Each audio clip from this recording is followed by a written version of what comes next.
contemplar la cruz de mis cargas, libre soy cuando veo la luz de tu faz. Toda duda y temor son quitados de mí. Enséñame a confiar en ti. Al contemplar la cruz de mis cargas, libre soy cuando veo la luz de tu faz.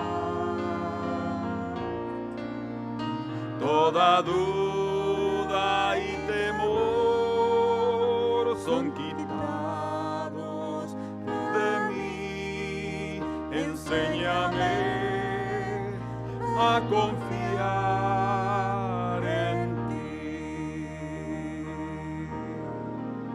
Al contemplar la cruz de mis cargas, libre soy cuando veo la luz de tu faz. Toda duda y temor son quitados de mí.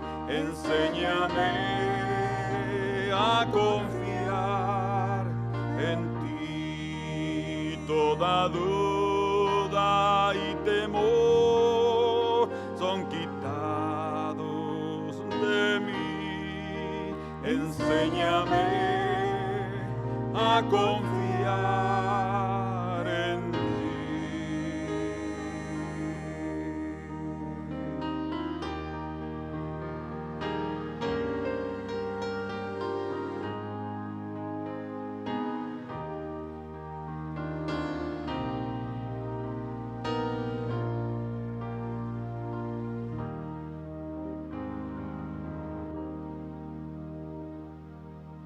Señor, que esta mañana el estudio de tu palabra sea una fuente que salta para vida eterna en nuestros corazones.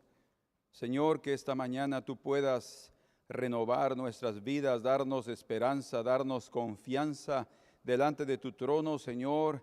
Nadie que vive delante de tu presencia y que vive agradándote podrá o deberá tener temor delante de ti, Señor. Todo lo contrario, necesitamos acercarnos con confianza y, Señor, haz que las cosas que aún fallamos y ofendemos las traigamos delante de la cruz y ahí, Señor, sean perdonadas, sean quitadas, sean clavadas, sean lanzadas a lo más profundo del mar para que nunca más tú te acuerdes de ellas, Señor, y nosotros seamos víctimas o esclavos de cualquier situación de esta vida. Danos una total victoria, Señor, y que esta mañana nuestros corazones se llenen de gozo de ver tu plan maravilloso, Señor. En el nombre de Cristo Jesús te lo rogamos.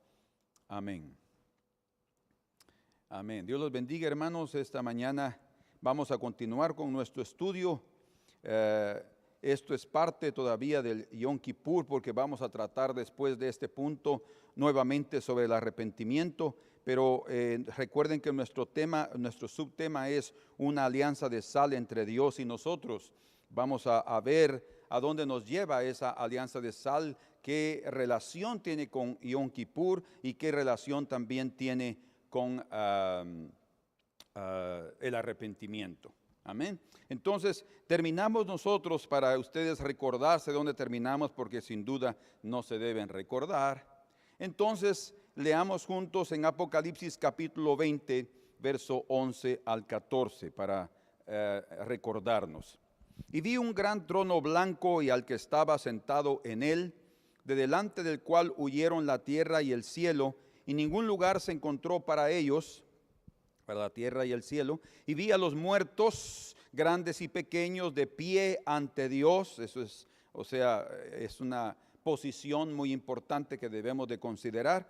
Y los libros fueron abiertos, y otro libro fue abierto, el cual es el libro de la vida. Y fueron juzgados los muertos por las cosas que estaban escritas en los libros. El juicio viene por lo que está escrito en los libros, según sus obras. Y el mar entregó los muertos que había en él, y la muerte, aquí nuevamente se repite la tercera vez, y el mar entregó los muertos que había en él, y la muerte y el Hades entregaron los muertos, cuarta vez, que había en ellos, y fueron juzgados, se repite una segunda vez, cada uno según sus obras. Y la muerte y el Hades fueron lanzados al lago de fuego, que es la muerte segunda. Esa es una definición de lo que veremos esta mañana también, de lo que es la muerte segunda. O sea, el Hades fueron lanzados al lago de fuego. Dice la muerte y el Hades. Y dice, esta es la muerte segunda. O sea, la muerte segunda implica la destrucción de la muerte propia, humana, la primera. Si hay una segunda, hay una primera, ¿verdad? Y obviamente del infierno, lanzados al lago de fuego. Y el que no se halló inscrito en el libro de la vida fue lanzado al lago de fuego. O sea, el que no fue inscrito en el libro de la vida, la muerte segunda tendrá poder sobre él. Bueno, entonces la pregunta que comenzamos con la cual terminamos y la cual quiero comenzar ahora es ¿cuáles muertos? ¿Cuáles muertos son los que van a estar ahí delante del trono? Mencionamos ya que son los muertos desde el tiempo de Adán hasta los días de la segunda venida del Señor. Además serán los muertos que no participaron en la primera resurrección, ¿verdad? Que no participaron en la primera resurrección estarán ahí también delante de ese trono blanco. Un ejemplo de aquellos que no participaron de la primera resurrección es algo que el Señor nos deja claro en el ladrón de la cruz, que estaba también crucificado con Jesús. Él le dijo, Señor, acuérdate de mí cuando vengas en tu reino. Cuando vengas en tu reino. Él hubiera querido realmente ser participante del reino de Dios, como todos nosotros queremos. Pero el Señor le dijo, de cierto te digo que hoy estarás conmigo en el paraíso. En los días de Jesús el paraíso estaba en el seno de Abraham, conocido ya como un lugar contiguo, separado por un abismo, dice la Escritura, un grande abismo, donde se podían ver obviamente como seres espirituales, podían tener una visión más clara y podían verse uno al otro, los que estaban siendo consolados, como Abraham le dijo al rico, este es consolado aquí, recibiendo la consolación del Espíritu, y el otro estaba siendo atormentado por sus males. O sea, ir al infierno es un fruto del camino que se toma en esta tierra. Y en esa época ir al seno de Abraham o el paraíso, el cual fue trasladado por Jesús en su resurrección, en su muerte y resurrección a los cielos. Eso significa que todo aquel que muere en Cristo, en el Señor, en esta vida, cuando él físicamente abandona su cuerpo, él va a los cielos, no va abajo. Su cuerpo va a la sepultura, pero su alma, su parte espiritual, se entra a los cielos. Entonces, son los muertos desde Adán hasta la segunda venida, los que no participaron de la resurrección como el ladrón. ¿Qué estoy diciendo entonces? Significa, bueno, la Escritura lo deja claro, que para ser parte de la primera resurrección se requiere de cierta dignidad. O sea, se requiere también de cierta madurez, ¿verdad? Por eso es que el ladrón no va a participar, él no va a resucitar, no todos van a participar en la primera resurrección. Es lo mismo que dice también aquí en Apocalipsis capítulo 19, bienaventurados los que tienen parte en la primera resurrección. Bienaventurados los que tienen parte en la primera resurrección. Y podemos, yo tal vez me voy a adelantar a decirles algo, porque ahí dice, bienaventurados los que tienen parte en la primera resurrección. ¿Dónde está esa parte aquí? Sí, el capítulo 20, verso 6. Dice, bienaventurado y santo el que tiene parte en la primera resurrección, la segunda muerte no tiene potestad sobre estos. La segunda muerte no tiene potestad sobre estos, sino que serán sacerdotes de Dios y de Cristo y reinarán con él 1000 años. Según lo que está diciendo aquí, los que participen en la primera resurrección van a reinar con Cristo físicamente, obviamente, pero hay una bienaventuranza para aquellos que participen en ella. Ahora, los que creyeron en Jesús, déjenme decirles esto para no confundirlos, es que ellos en cierto sentido participaran en una resurrección, no en su resurrección física, los, por ejemplo, como el ladrón, él no será resucitado debido a esa falta de madurez de la estatura de la iglesia, de la esposa que se casará con el Cordero, pero no significa que él está perdido. Los que se convierten al Señor son niños en Cristo. Los que recién han aceptado al Señor probablemente no participarán de la primera resurrección, pero eso no significa que no sean salvos. Ellos son salvos, ¿verdad? Entonces es lo que estoy diciendo. En parte es como que ellos participaran de la primera resurrección porque ya fueron perdonados. La resurrección de Cristo los perdonó y les dio entrada a los cielos. Aunque por eso es que cuando en el gran trono blanco, en el juicio del gran trono blanco, también el libro de la vida es abierto. ¿Por qué? Porque hay algunos allí que sus nombres serán escritos y la muerte segunda no tendrá potestad sobre ellos. ¿Por qué? Porque sus nombres estaban ahí. Aunque no fueron resucitados, su cuerpo en la primera resurrección, ellos todos, malos y buenos, tendrán sus cuerpos resucitados en el juicio final. Todos estarán allí y vamos a ver qué importante es eso, poder tener el cuerpo completo para presentarnos delante del Señor.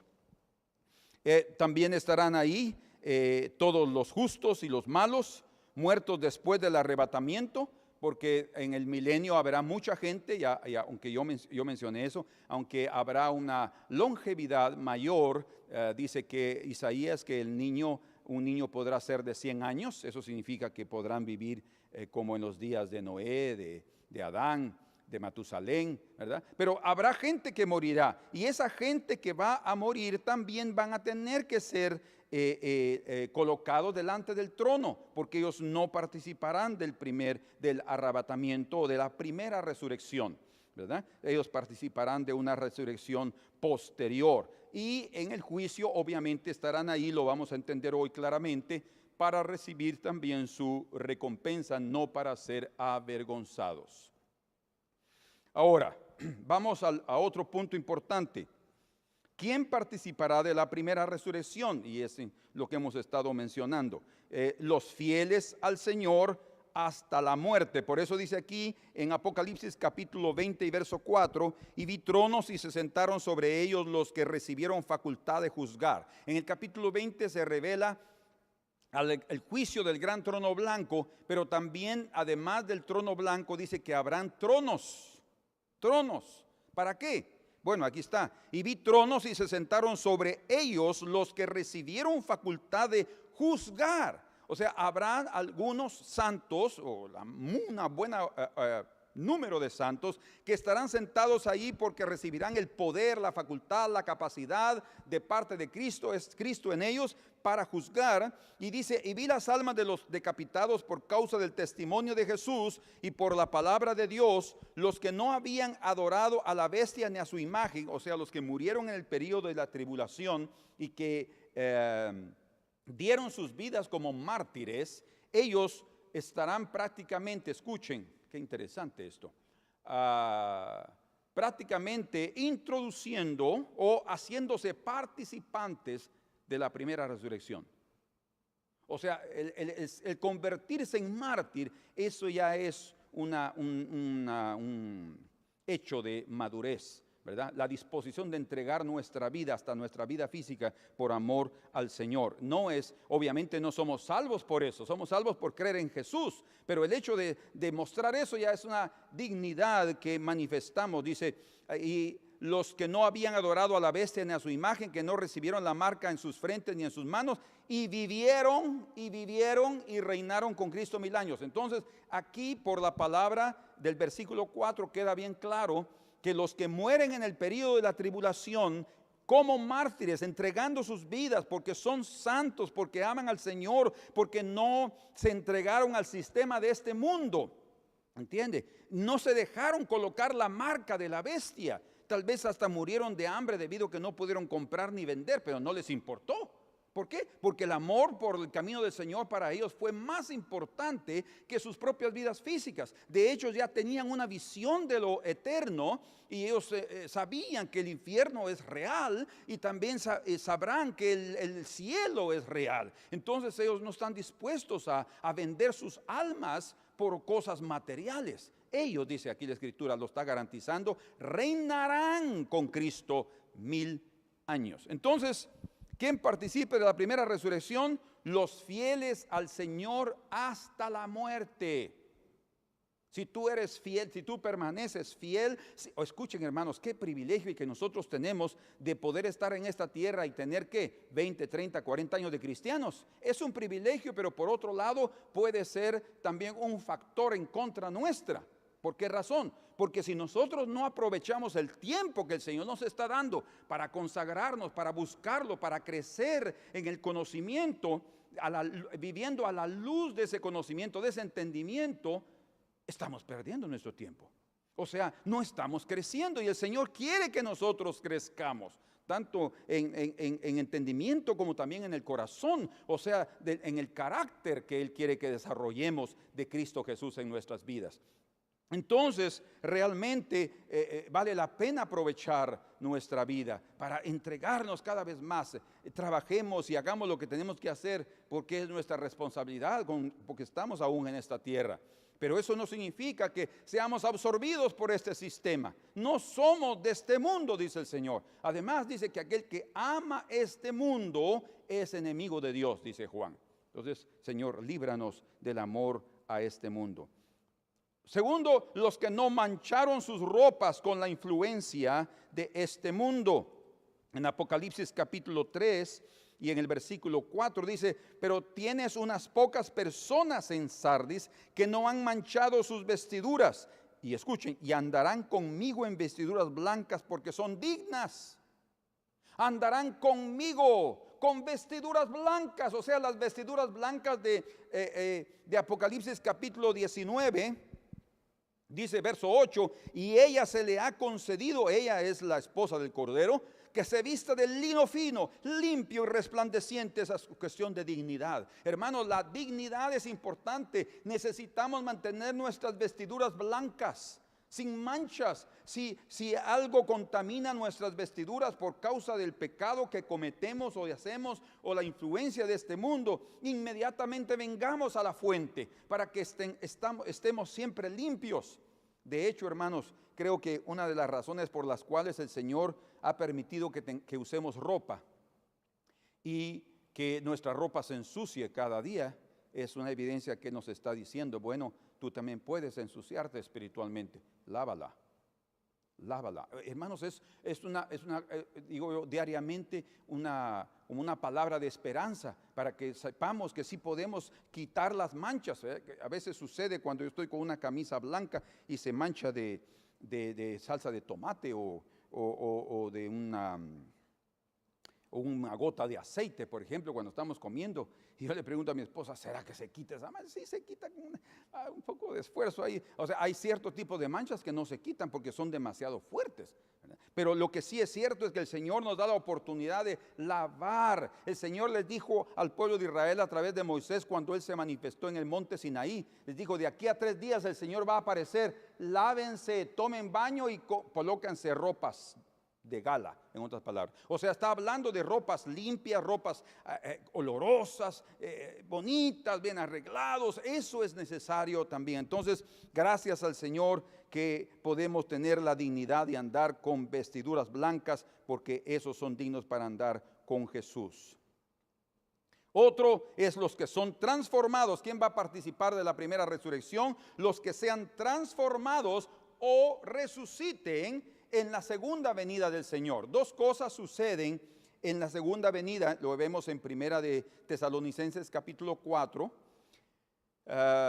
verso 11 hasta el 16, y también lo vemos en Segunda Tesalonicenses capítulo 2, cuando el Señor está hablando de nuestro recogimiento con Él, dice, ahí Primera de Corintios capítulo 15 también habla, 51, 52, está hablando sobre la resurrección, específicamente esos dos versículos. Bueno, todo el capítulo 15 habla de la resurrección. Como ya sabemos, los dos capítulos que hablan de la resurrección, los mayores capítulos en el Antiguo y en el Nuevo Testamento son el capítulo 37 de Ezequiel y el capítulo 15 de Primera de Corintios en el Nuevo Testamento. Entonces, ahí se nos dice claramente que en la segunda venida del Señor dos fenómenos, digamos así, van a suceder. El primero va a ser que aquellos fieles al Señor que están vivos sean transformados. Y los fieles al Señor que ya murieron, pero fieles y que murieron con fidelidad y fueron siervos del Señor. No estoy diciendo que por fuerza tuvieron un ministerio de los 5 ministerios. Estoy hablando de fidelidad a Él. Ellos serán resucitados. Dos cosas entonces. ¿Quiénes va a participar de la primera resurrección? Los que en la segunda venida del Señor sean transformados o sean resucitados. Amén. Y solo para tal vez responder algunas preguntas que surjan, porque yo he percibido cómo esta duda está en la mente de muchos cristianos. Cuando un cristiano muere, ¿a dónde se va? Hermanos, tengan la seguridad, como les mencioné hace poco, que el paraíso ya fue trasladado a los cielos. El Señor dio dones a los hombres, dice, y llevó cautiva la cautividad y dio dones. Él se llevó el paraíso a los cielos. Es más, en 2 de Corintios capítulo 12, Pablo dice que él fue arrebatado al paraíso.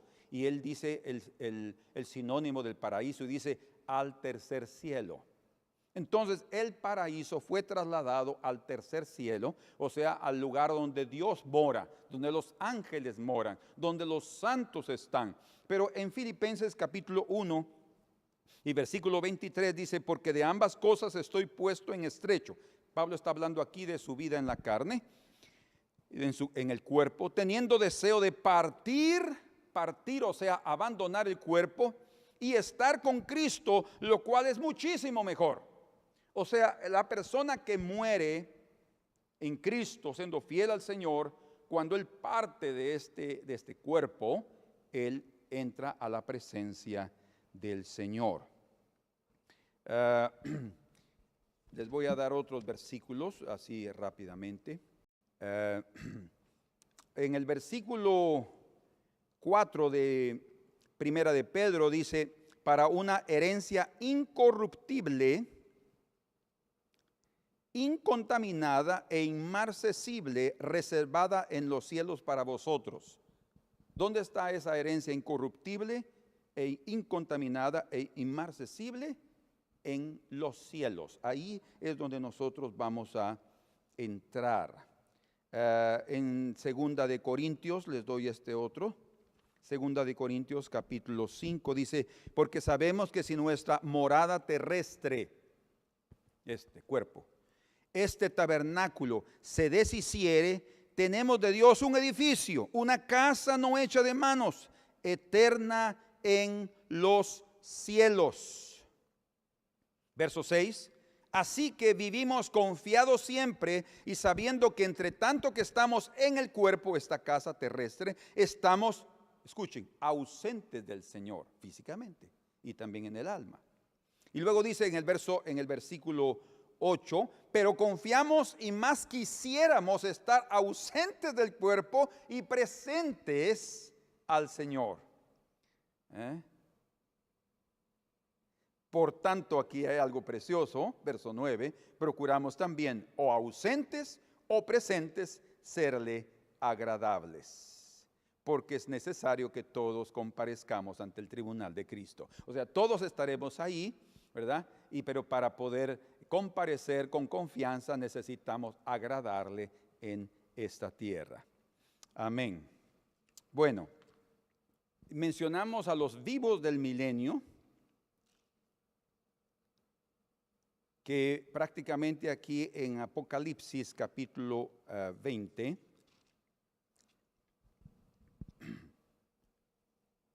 y subieron, verso 9, y subieron sobre la anchura de la tierra y rodearon el campamento de los santos y la ciudad santa, y de Dios descendió fuego del cielo y los consumió. O sea, esos que fueron consumidos fueron prácticamente malvados, que se dejaron engañar, usted puede leer ahí, por Satanás nuevamente al final del milenio, pero los que estén vivos, ellos también van a estar delante del Señor en el trono blanco.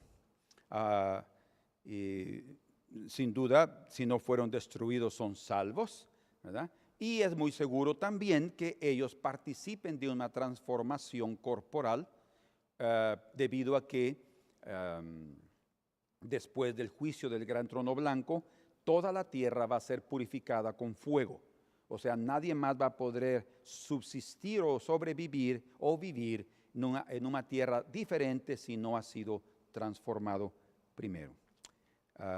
Amén. Ahora veamos quién estará delante del trono blanco. Ya vimos quién participará de la primera resurrección. Veamos ahora quién estará delante del trono blanco. Ya vimos cuáles muertos estarán ahí. En parte ya casi respondimos un poco la pregunta, pero ahora vamos con un poco más de detalles. Estarán en el juicio final, como también es así identificado, el juicio del gran trono blanco, también el juicio final, todos los santos como también los injustos. Todos los santos como también los injustos estarán allí. Como dice en 2 de Corintios 5:10, porque es necesario que todos nosotros comparezcamos ante el tribunal de Cristo, para que cada uno reciba, dice, según lo que haya hecho mientras estaba en el cuerpo. Esto es importante. Algunos identifican el tribunal de Cristo diferente al juicio del gran trono blanco. El tribunal de Cristo como en su segunda venida, y sí habrá un juicio sobre las naciones que estarán aquí, pero la verdad es que lo que dice aquí, dice para que cada uno reciba lo que haya hecho mientras estaba en el cuerpo. Lo que dice, sea bueno o sea malo. Y eso va a ser únicamente juzgado y contemplado cuando los libros sean abiertos. Porque los libros, recuerden que el libro de la vida es un libro diferente a los otros libros. Porque los otros libros registran los hechos de todos los seres humanos. Y vamos a ver un poco más sobre esto. Pero el libro de la vida solo registra el nombre de los salvos. Eso es muy diferente. No tiene nada que ver con sus obras. Ahí sí que algunos serán salvos como por fuego, dice la Biblia. O sea, sus nombres estarán ahí, pero no tendrán ninguna recompensa porque sus obras fueran quemadas. Ahora, hay otros que habrán sido, hablando de impíos, sus obras tan perversas que así recibirán la pena que ellos hayan hecho. También es algo más. O sea, el grado de recompensa es también relativo o paralelo al grado de obras que se hicieron. El grado de pena que se recibirá para los injustos es también paralelo al grado de impiedad que ellos cometieron en esta tierra. Y eso lo vemos claramente, y yo les voy a dar algunos versículos. Pero ya leímos entonces 2 de Corintios 5:10. El hecho es que el tribunal de Cristo es el juicio del gran trono blanco, porque es el Señor que estará ahí. El Señor Jesús es el que estará sentado en ese trono, porque fue a Él que el Señor le dio todo el juicio. Él va como hijo del hombre a juzgar al hombre. Vean qué interesante. O sea, es un hombre, Dios hombre, hecho hombre, el que nos va a juzgar a todos, a vivos y muertos. En Romanos capítulo 14 y versículo 10 dice, pero tú, ¿por qué juzgas a tu hermano? O tú también, ¿por qué menosprecias a tu hermano? Porque todos compareceremos ante el tribunal de Cristo. O sea, el tribunal de los cristianos, sin duda, también vamos a estar ahí. pero también habrá el tiempo y la oportunidad para que los propios injustos sean juzgados. Dice en el versículo 12, de manera que cada uno de nosotros dará a Dios cuenta de sí. Así que ya no nos juzguemos más los unos a los otros. Increíble, ¿verdad?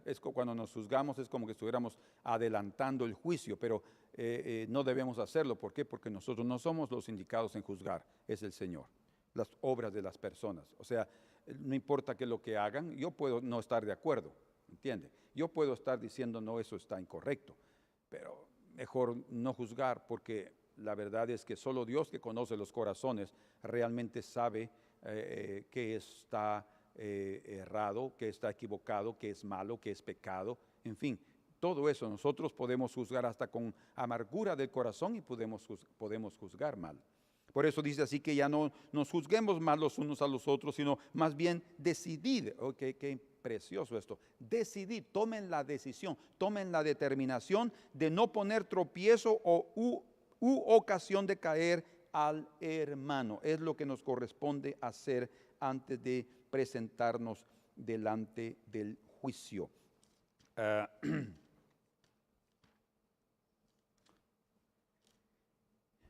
Y dice la Escritura también en Hebreos 4:13, y no hay cosa creada que no sea manifiesta en su presencia, antes bien todas las cosas están desnudas y abiertas a los ojos de aquel a quien tenemos que dar cuenta.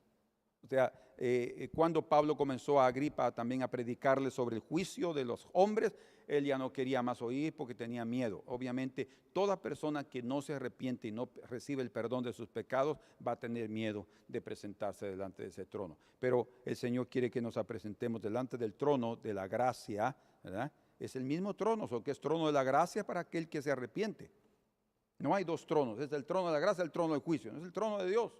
Pero se convierte en trono de la gracia para aquel que acepta el sacrificio, o el don que el Señor ha dado, la provisión que el Señor ha dado. Entonces los santos estarán presentes, obviamente, no para ser juzgados. Escuchen esto, porque ellos ya fueron juzgados. ¿Cómo? Bueno, la Escritura dice claramente en Juan capítulo 3 que aquel que no cree ya ha sido juzgado porque no ha creído en el nombre del unigénito Hijo de Dios. O sea, la falta de fe condena a los hombres, ¿verdad?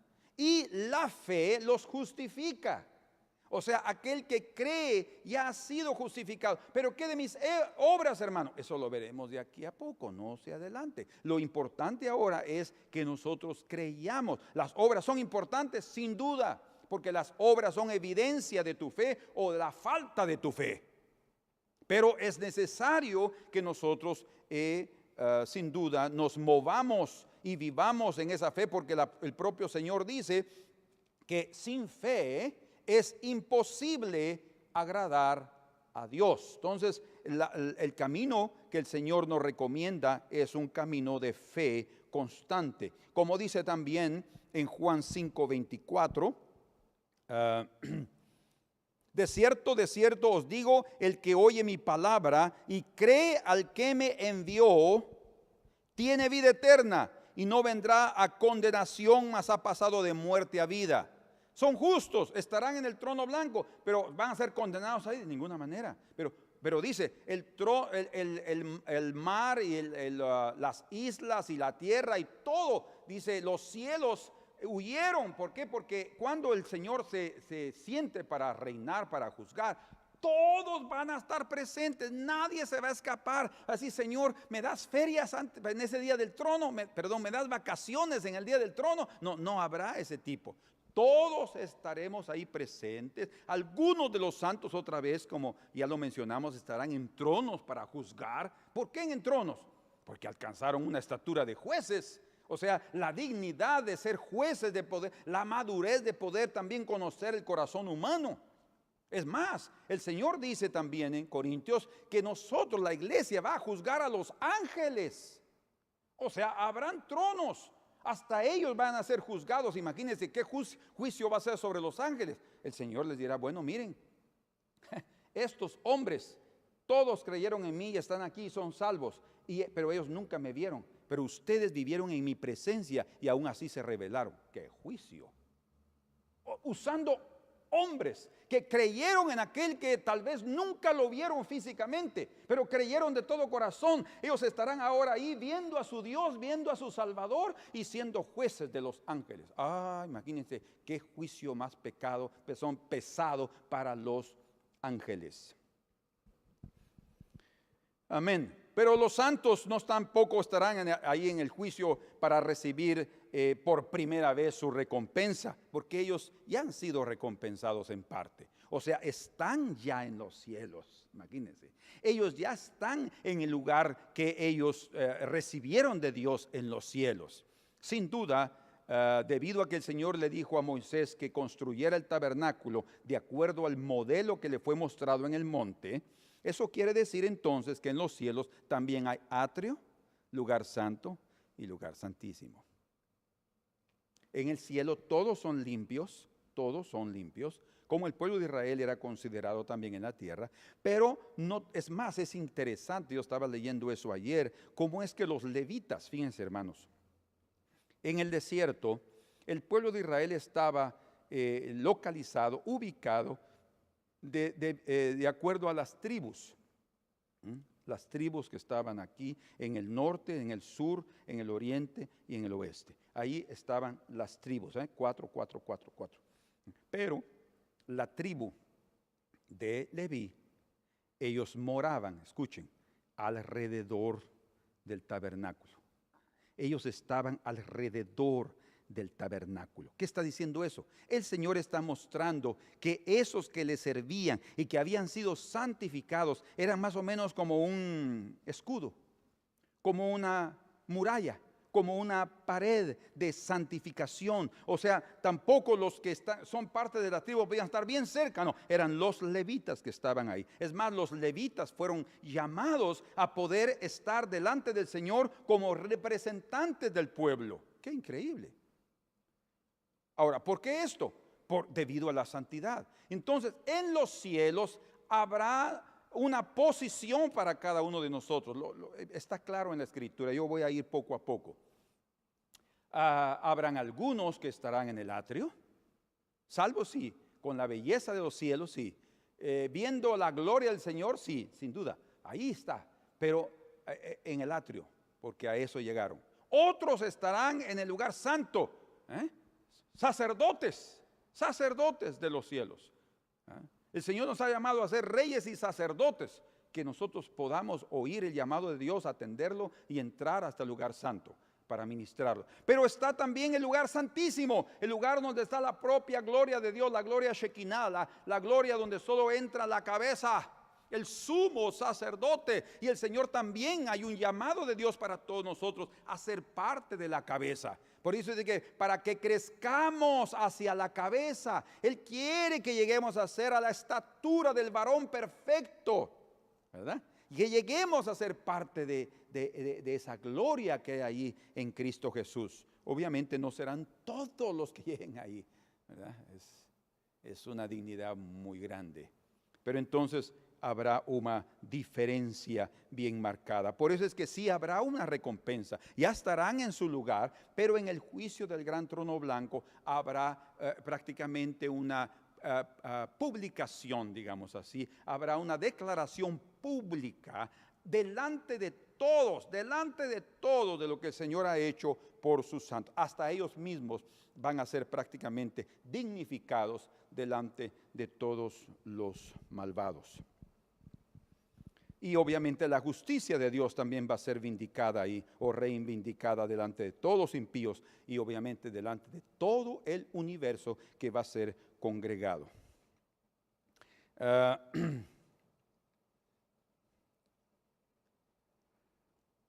Hablando sobre los ángeles que fueron, que siguieron a Satanás y que no abandonaron mejor dicho, su morada eterna en los cielos y que tomaron otra morada, ellos van a ser juzgados, pero juzgados, y como ya lo consideramos, será la iglesia que va a juzgarlos. Pero en Isaías En Isaías, si ustedes quieren ir conmigo ahí, o si no se los leo rápidamente, pero en Isaías 24 y en el verso 21, dice: acontecerá en aquel día que Jehová castigará al ejército de los cielos en lo alto, al ejército de los cielos en lo alto y a los reyes de la tierra sobre la tierra. Dos niveles de juicio. Y dice en el verso 22, y serán amontonados como se amontona a los encarcelados en mazmorra, y en prisión quedarán encerrados y serán castigados después de muchos días. Habrá primero un encierro, ese primer encierro se llama infierno, y después de muchos días, dice, serán castigados. ¿Qué es eso? El juicio final, cuando ya vendrá. Algunos se han preguntado, ¿más por qué hay infierno entonces? ¿No será que ya ahí es el castigo? No, ahí es la antesala del lago de fuego. Ellos en el infierno, ningún ser humano en el infierno ha sido juzgado delante de Dios. Él se juzgó a sí mismo. O sea, Él tomó ese camino. Dios no manda a nadie al infierno. Debemos tener presente eso, porque dice que el infierno fue hecho para Satanás y sus ángeles. Pero ¿qué van seres humanos ahí? Por eso mismo, porque han tomado el mismo camino de Satanás y sus ángeles, se han rebelado delante de Dios, no han aceptado la provisión divina, entonces van a ese lugar es una sala de espera, una sala de tormento. El propio Abraham le dijo al rico: tú eres atormentado allá por los males que hiciste. O sea, están pagando, pero en el juicio del gran trono blanco es pública su sentencia. Y miren, ustedes dirán, pero no puede ser. Escuchen, eso está en los tribunales de hoy en día.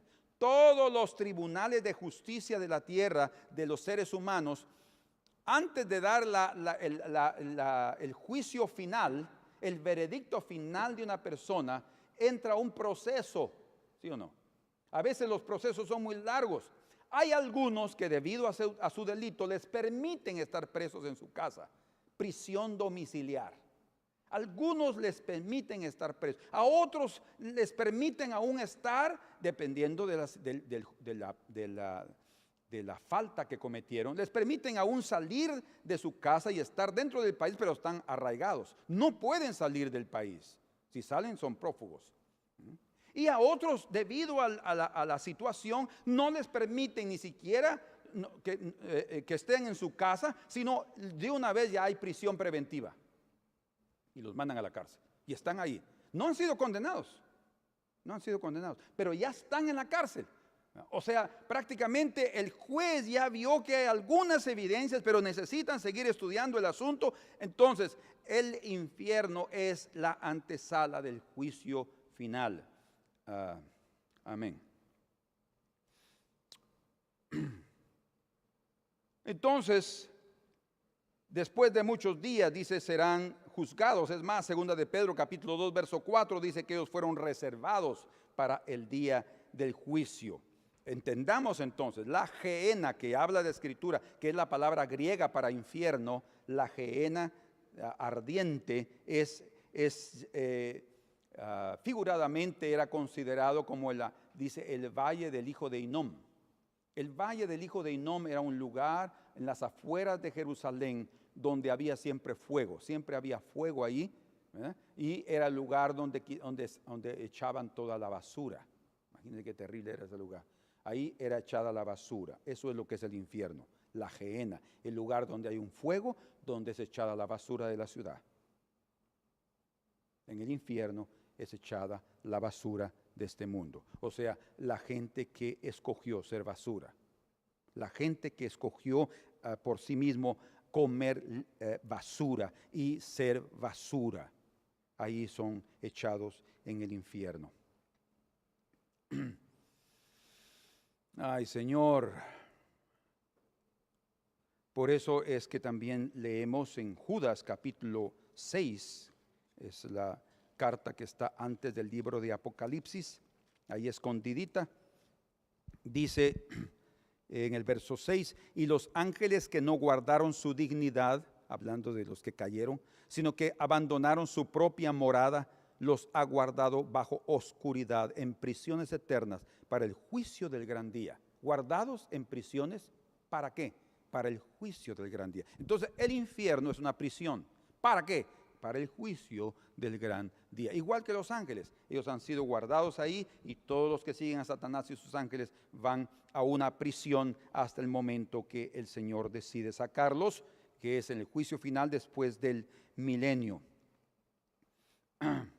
Entonces los seres humanos que no aceptan la dignidad de Dios que Él les ha ofrecido de ser libres de la condenación a través de la fe, imagínense qué acto, a través de la fe y el arrepentimiento, arrepentir. ¿Qué nos cuesta arrepentirnos? No cabe duda que algo que contribuye a que no venga arrepentimiento del corazón es el orgullo del corazón humano, y segundo, cuánto amamos lo que hacemos. Cuánto amamos lo que hacemos. Porque aquel que ama lo que hace no está dispuesto a arrepentirse, le gusta y quiere seguir en esa vida. Ay, hermanos, el arrepentimiento verdadero trae un dolor tan profundo que hace también con que nosotros hagamos cosas que demuestren nuestro cambio. Amén. Amén. Yo quiero mencionarles algo aquí que es impresionante, pero vamos a ir viéndolo a los pocos. Y les recomiendo algo. En este transcurso de esta enseñanza, escriban sus dudas, porque obviamente no me pueden preguntar, pero escriban sus dudas. Y de aquí a poco que estaremos allá, ya nos faltan algunos pocos días, unos 20 días para estar ahí. Entonces ustedes podrán, cuando escuchen este mensaje, va a ser tal vez todos los 10 días, podrán hacer sus preguntas y con gusto y placer estaremos para responderles. Bueno, pero generalmente se objeta o se argumenta o se cuestiona que si la base del juicio son las obras y si nadie será salvo por las obras, ¿cómo puede haber justo delante del gran trono blanco para juicio? Esa es una objeción que yo he leído en libros hasta de teología.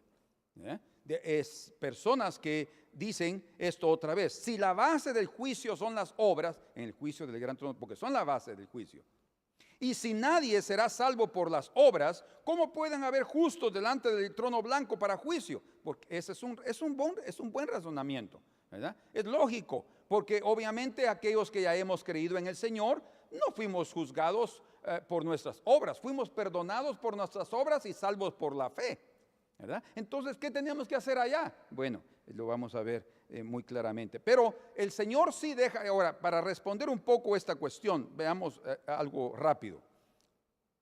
La respuesta que daría sería la siguiente: es cierto, nadie es ni será salvo por las obras.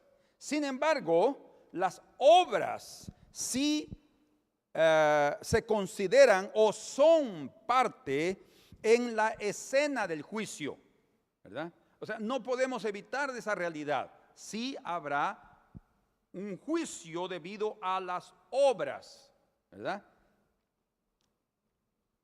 Como también en la Escritura, Santiago, por ejemplo, deja bien claro que las obras son evidencia de nuestra fe o evidencia de la falta de fe. Como él dice: muéstrame tu fe y yo te mostraré mis obras, ¿verdad?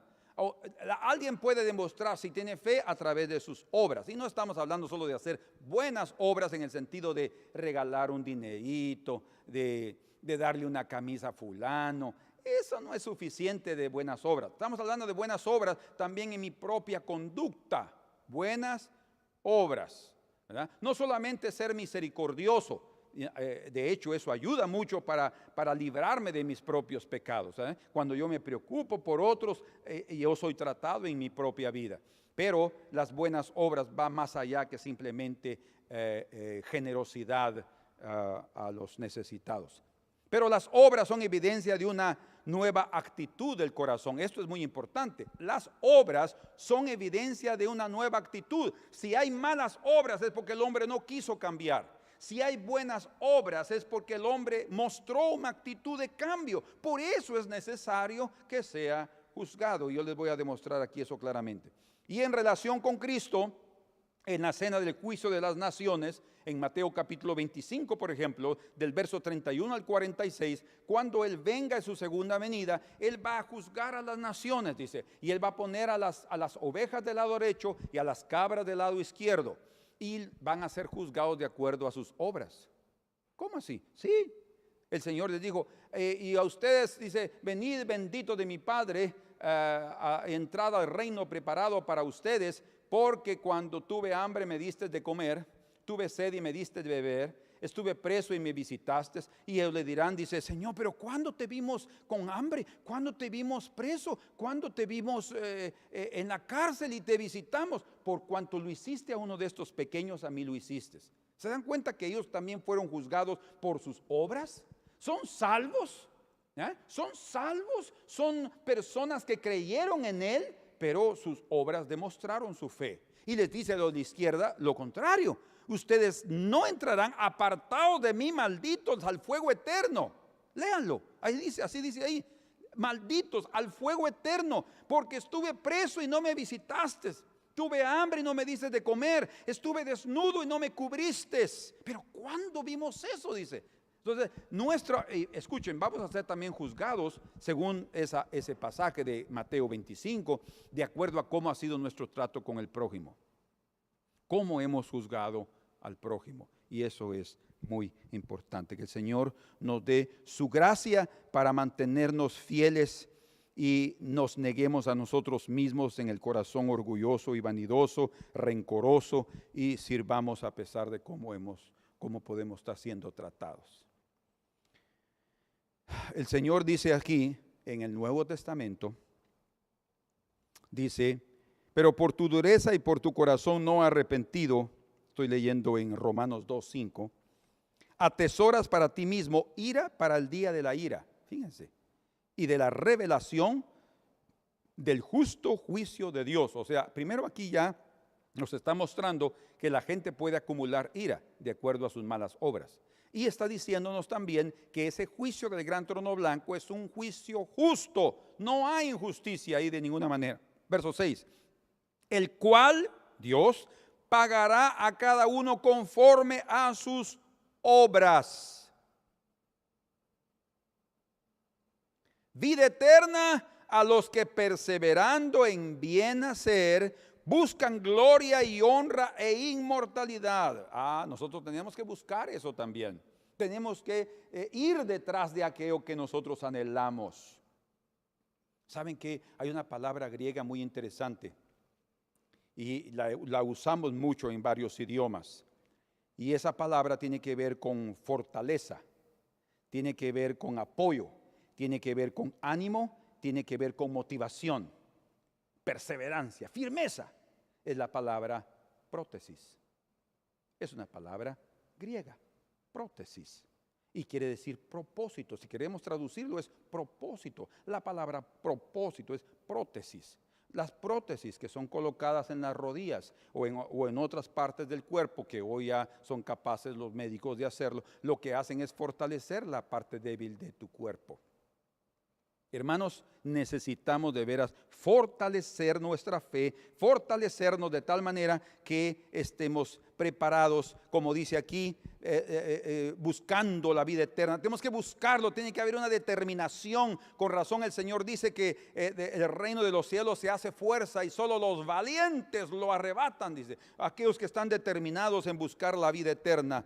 Amén. Pero dice en el verso 9, verso 8 y 9, pero ira y enojo a los que son contenciosos y no obedecen a la verdad.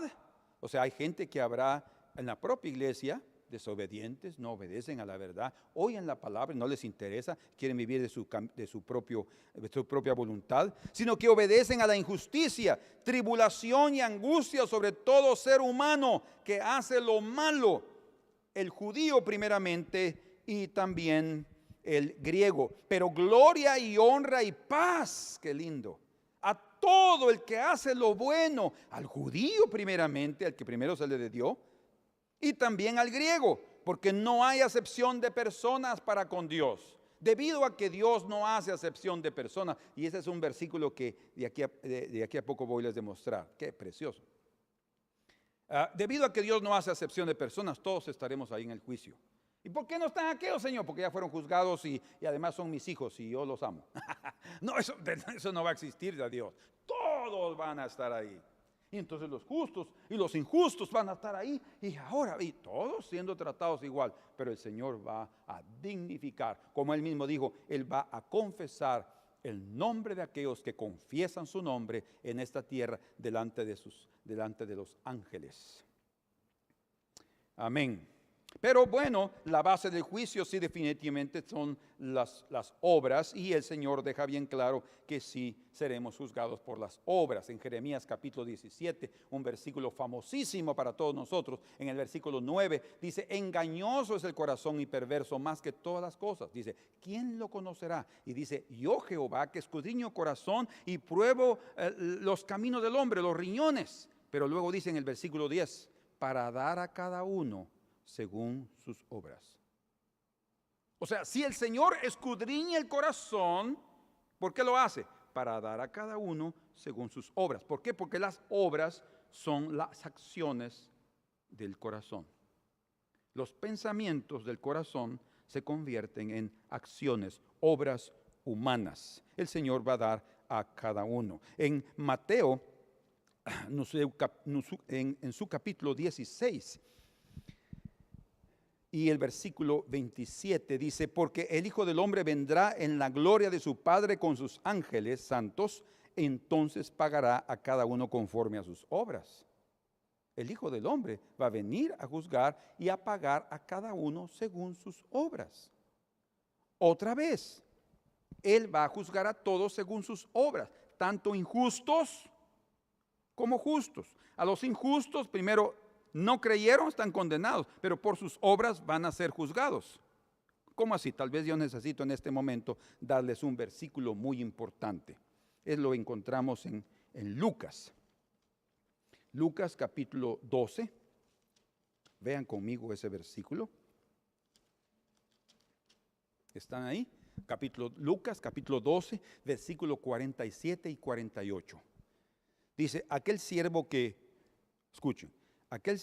conociendo la voluntad de su Señor, no se preparó, ni hizo conforme a su voluntad, recibirá muchos azotes. Está hablando de una pena, de juicio. Sabía de la voluntad y no hizo nada. Imagínense, consciente de lo que iba a suceder, sabiendo lo que debía hacer y no lo hizo, recibirá muchos azotes, dice. 48. Mas el que sin conocerla, la voluntad, hizo cosas dignas de azotes, será azotado poco. ¿Por qué? Porque es así. El grado de castigo o de pena está de acuerdo al grado de entendimiento que recibimos o desobediencia que manifestamos.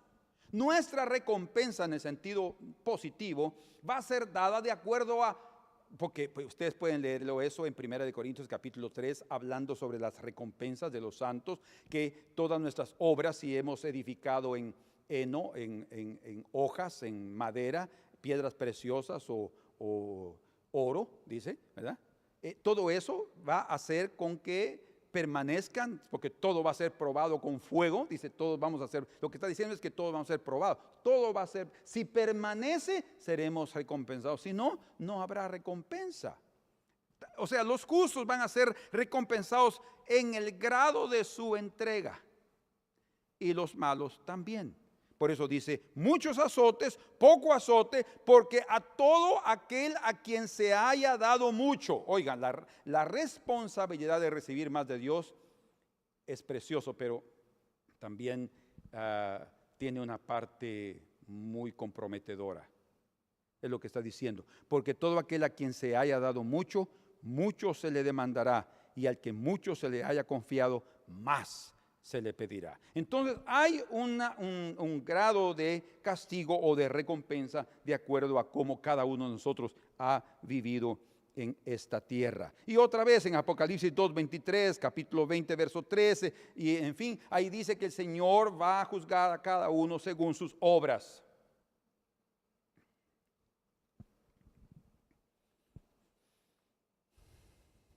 Otra evidencia que nadie será salvo por sus obras, lo encontramos en Apocalipsis capítulo 20. Entiendan ahora de qué estamos hablando. Nadie será salvo por las obras. Todos vamos a ser juzgados en nuestras obras, ¿eh? Pero los que van a ser condenados serán porque no creyeron en el Señor. ¿Entienden? Van a ser condenados y juzgados por sus obras. Eso está claro en la Escritura. Mas aquí en Apocalipsis capítulo 20, verso 15 dice, y el que no se haya inscrito en el libro de la vida fue lanzado al lago de fuego. Aquí está la evidencia de que todos van a ser juzgados según sus obras, pero la salvación tiene que ver en que si tu nombre está o no está en el libro de la vida. O sea, hay justos que habrán vivido de alguna forma tal vez no muy buena, en fin, aquí que allá y aculá, y podrán ser salvos, porque sus nombres aún están en el libro de la vida, ¿verdad? Tal vez hasta fueron quemadas sus obras, van a recibir alguna recompensita. ¿Y cómo será esto? Bueno, es otra vez claro. ¿Cuál es el capítulo que habla de la resurrección en el Nuevo Testamento? Primera de Corintios capítulo 15. Yo quisiera que ustedes se fueran ahí conmigo y vieran algo interesante ahí. Aquí está. Vamos juntos, porque es algo que se me vino a la cabeza. Pero Primera de Corintios capítulo 15 dice en el verso 39, no toda carne es la misma carne, sino que una carne es la de los hombres, vea qué interesante, otra carne la de las bestias, otra la de los peces y otra la de las aves. Y hay cuerpos celestiales, otra clasificación, y cuerpos terrenales.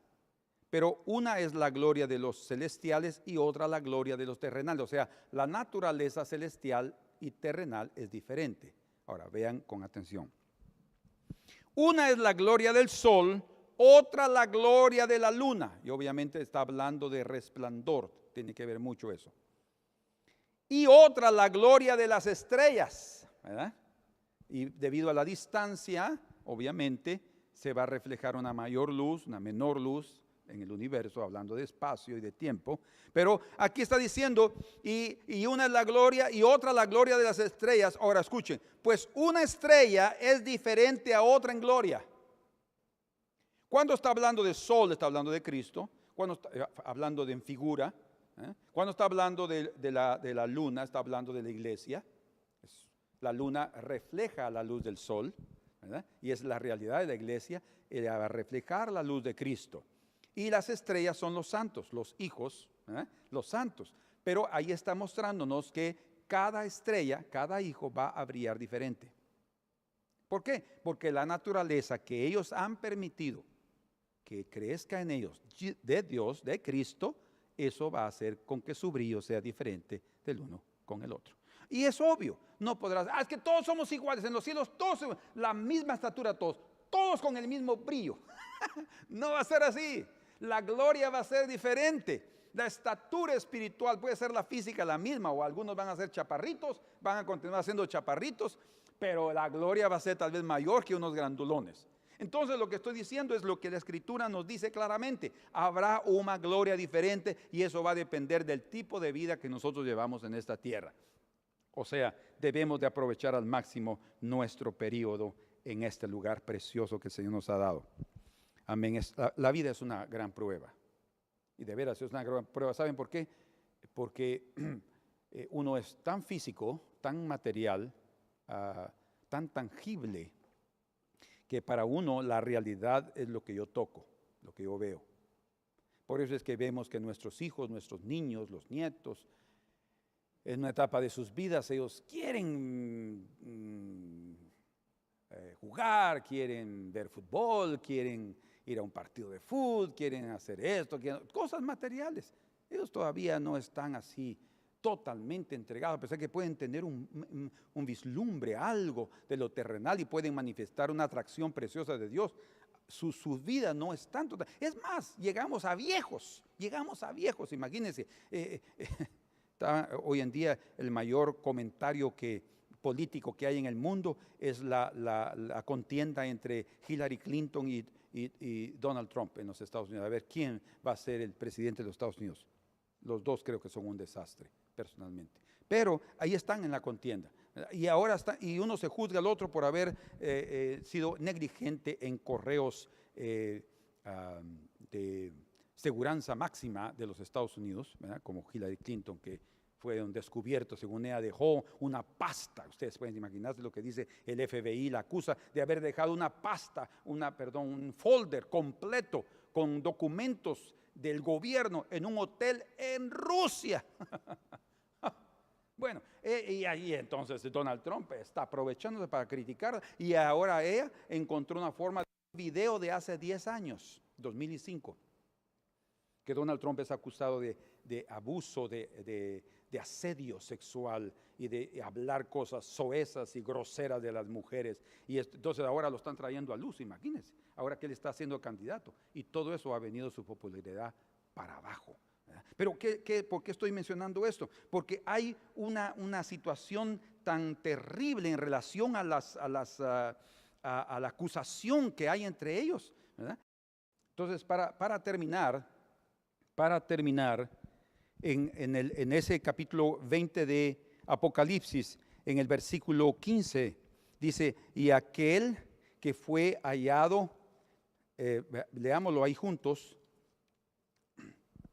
y el que no se halló escrito en el libro de la vida fue lanzado al lago de fuego. Todos entonces sabemos que seremos salvos porque nuestros nombres estarán escritos en el libro de la vida del Cordero. Eso significa que en el juicio final habrán personas que sus nombres estarán ahí. ¿Por qué razón? Porque Dios no es un juez injusto, ¿verdad? Él tampoco va a tener un juicio sarcástico. ¿Qué quiere decir? Que van a ser hipócritas en relación a ver si están sus nombres. ¿Por qué se va a abrir el libro de la vida si no va a estar ahí su nombre? Eso no es correcto. Para un Dios justo, eso no sería correcto. Si el libro es abierto es porque algunos de los que están ahí, sus nombres están escritos. Solo imagínense poder decir lo siguiente: vamos a ver, fulano de tal, Ángel, mira ahí si está ahí. No está, Señor. No está, al infierno, digo, al lago de fuego. Y este tampoco está, Señor. No. Sí, aquí está, Señor. Bueno, sí, a este lado, con su cuerpecito ya también resucitado, Él viene y entra a la eternidad con Dios. Él ya está en la eternidad, pero entra con su cuerpo. Y que es muy importante, hermano, el hecho de pensar que el Señor, todos vamos a estar delante del Señor con cuerpo. ¿Por qué?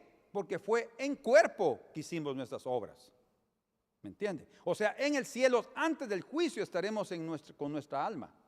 La personalidad de nosotros mismos estaremos, pero en alma. Pero en el juicio final, todos estaremos con cuerpo. Y es en el cuerpo. Y es lógico que tengamos que rendir cuentas con el cuerpo con el cual estábamos en esta tierra. Amén. Entonces, el juicio final es completamente necesario, no como algunos dicen que es completamente innecesario, superfluo, porque mucho antes de ese tiempo los reprobados ya sabrán que están perdidos, porque han pasado la eternidad también en el infierno, y los electos ya han pasado en el cielo. Por eso es que es otro pensamiento que existe en relación a que el juicio final es una locura. Pero otra vez, cuando una persona muere, su alma inmediatamente entra al cielo y al infierno. Sí, así es, dependiendo de si creyó o no creyó. Pero, por eso Dios pregunta, si eso ya sucedió, ¿por qué un juicio final? Yo quiero responder. Primero, es un raciocinio defectuoso, porque el juicio final es ciertamente necesario. La respuesta está en esto, que los individuos que aún estén vivos antes del juicio, o sea, que estén vivos dentro de un milenio o en el periodo del milenio, ellos no habrán sido asignados al cielo o al infierno, porque ellos están en la tierra. Entonces, por lo menos ellos necesitarán un juicio, eso queda bien claro, ¿verdad? Los que estén vivos y no estarán ni en el cielo ni en el infierno, sino aún en la tierra, ellos también estarán, o ellos necesitarán estar en el juicio. Además, hasta el momento del juicio final, todos los muertos estarán en su estado espiritual, sea en el cielo o en el infierno, o sea, únicamente con sus almas. Pero en el juicio final todos estaremos, como ya lo mencionamos, con nuestro cuerpo resucitado. Y por último, y aquí termino, la justicia de Dios deberá ser expuesta públicamente para que Dios, en la persona de Jesucristo que estará en el trono blanco, sea glorificado. La última vez que vieron los hombres a Jesús, humanamente hablando, lo vieron crucificado. Ese día lo verán sentado en el trono blanco para juzgar a los hombres. Y vean qué justo es ese juicio. Miren lo que un hombre de fe como Abraham le dijo al Señor en el momento cuando él iba a juzgar Sodoma y Gomorra. Sus palabras son muy importantes en el contexto del juicio.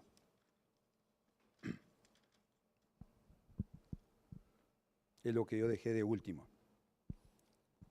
El Señor le dice, Abraham le dice al Señor en Génesis 18, 24, quizá haya 50 justos dentro de la ciudad. Destruirás también y no perdonarás al lugar por amor a los 50 justos que estén dentro de él. Y aquí está. Lejos de ti el hacer tal, le dice Abraham al Señor. Y obviamente eran las propias palabras del Señor en la boca de Abraham. Que hagas morir al justo con el impío. Dios es un juez justo. Y que sea el justo tratado como el impío. Nunca tal hagas. Por eso es que en el juicio final todos estarán ahí y los impíos se darán cuenta que el Señor no va a tratar a los justos como son tratados ellos. Ellos serán dignificados debido a su fe, debido a que creyeron al Señor, debido a que anduvieron correctamente, a pesar de que pasaron muchas pruebas en esta tierra. Nunca tal hagas. Escuchen, el juez de toda la tierra no ha de hacer lo que es justo. Qué palabra. El juez de toda la tierra no ha de hacer lo que es justo. Hermanos, tengan la seguridad que el juicio final es un acto de justicia de parte de Dios sobre toda la tierra, sobre todo el universo, sobre todos los ángeles, sobre todos los impíos y sobre todos los justos que estaremos presentes en aquel lugar.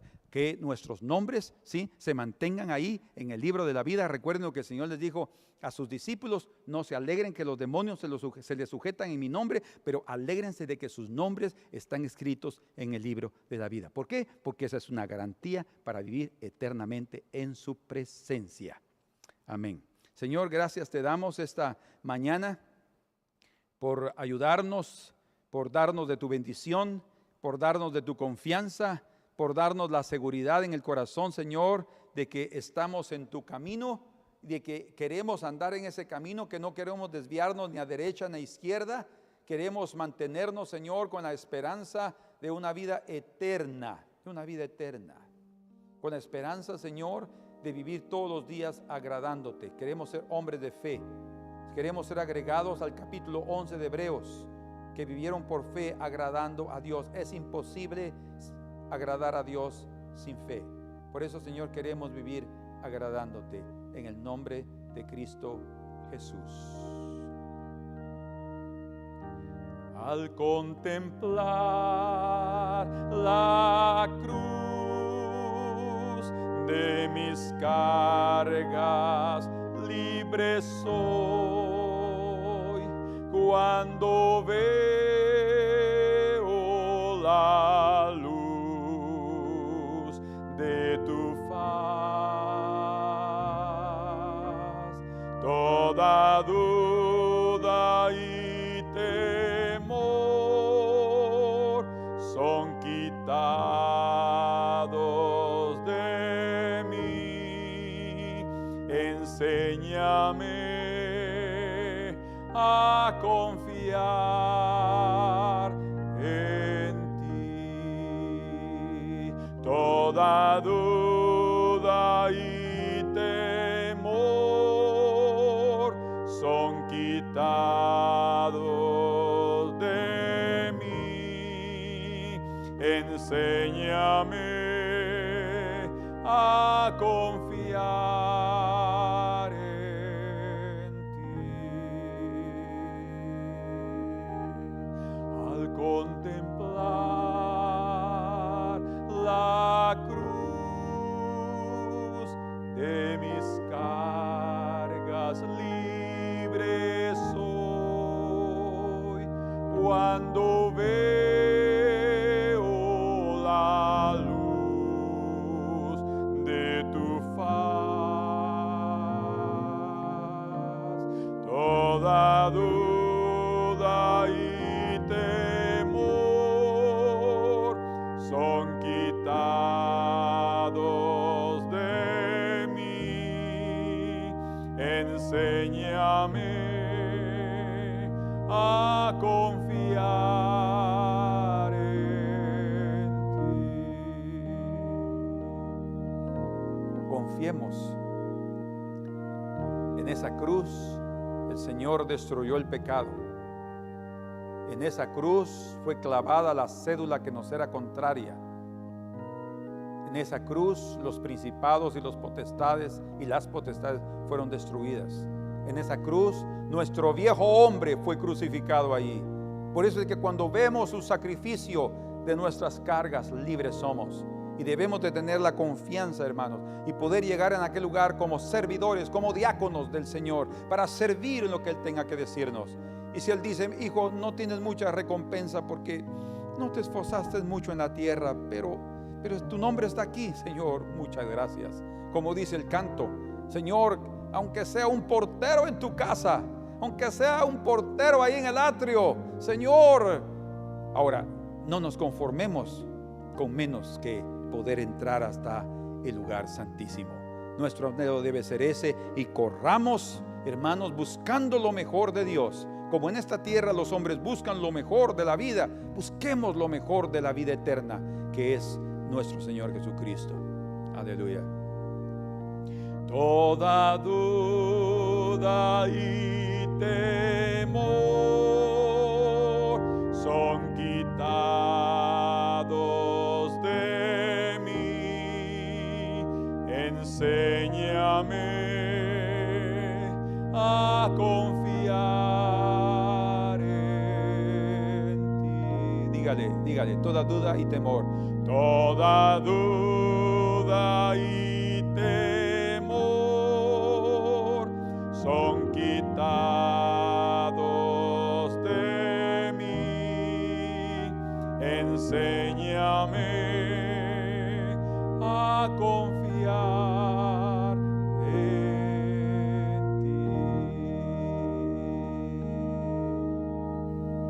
ti. Amén. Que el Señor les bendiga. Estemos aún a la mitad de este mensaje, pero yo quiero ir lento porque creo que es muy importante lo que estamos tratando aquí. Necesitamos tener claras las cosas para que tal vez determinados asuntos esos puedan darnos la razón de por qué debemos de vivir correctamente. Amén. Que Dios los bendiga. La paz del Señor con ustedes.